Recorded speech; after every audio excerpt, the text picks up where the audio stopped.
સુરતમાં મણિબા વિદ્યા સંકુલ દ્વારા રજત જયંતિ મહોત્સવ નિમિત્તે સ્પર્શ શીર્ષક હેઠળ મોટિવેશનલ સેમિનારનું આયોજન કરવામાં આવ્યું હતું, જેમાં ખ્યાતના મોટિવેશનલ સ્પીકર મનીષભાઈ વઘાસિયાએ લાગણીના સંબંધોને કેવી રીતે જાળવવા અને વિદ્યાર્થીઓના મનની વાતને કેવી રીતે સ્પર્શ કરવી તે અંગે માર્ગદર્શન આપ્યું હતું। આ કાર્યક્રમમાં મોટી સંખ્યામાં વિદ્યાર્થીઓ અને વાલીઓ જોડાયા હતા। સુરતમાં મણિબા વિદ્યા સંકુલ દ્વારા રજત જયંતિ મહોત્સવ નિમિત્તે મોટિવેશનલ સ્પીકરનું આયોજન કરવામાં આવ્યું હતું।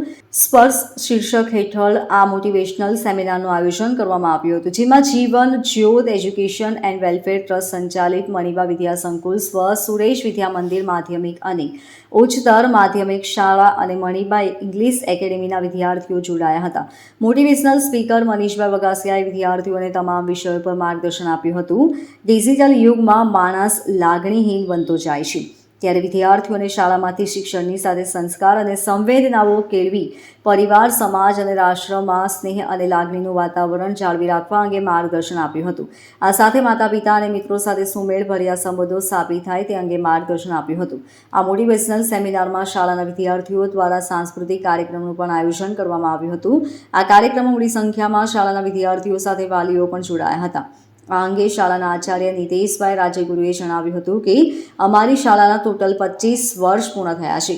રજત મહોત્સવની ઉજવણી કરવામાં આવી રહી છે। આજના કાર્યક્રમનો મુખ્ય હેતુ શાળાના દરેક વિદ્યાર્થીઓ, વાલીઓ, શિક્ષકો અને તેમના પરિવારજનોને લાગણીનો સ્પર્શ થાય તે હેતુથી આયોજન કરવામાં આવ્યું છે।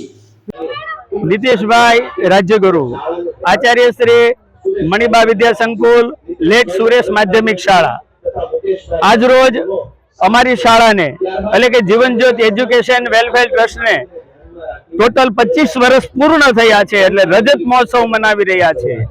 અને આ રજત મહોત્સવની અંદર દરેક વાલીઓ, દરેક બાળકોને સ્પર્શ થાય લાગણીનો, સંસ્કારનો અને શિક્ષણનો, એ હેતુથી જે મોટિવેટર છે મનીષભાઈ વઘાસિયા, એમના નેજા હેઠળ આજે આ કાર્યક્રમ કરવામાં આવ્યો છે। આ આનંદ અને ઉત્સાહ અને સંસ્કારનો વધારો કરે એ માટેનું આ આયોજન, એટલે મણિબા વિદ્યા સંકુલ રજત મહોત્સવ। આજ વિશેષ એ છે કે મનીષભાઈ નામ આપ્યું સ્પર્શ।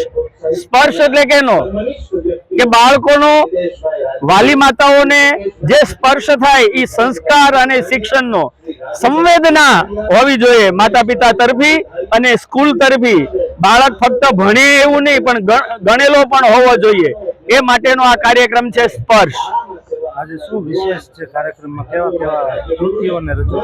આજે ગણેશ વંદના છે, ભારતીય ઝલક એ પણ છે, અનેક વિવિધ કાર્યક્રમો છે।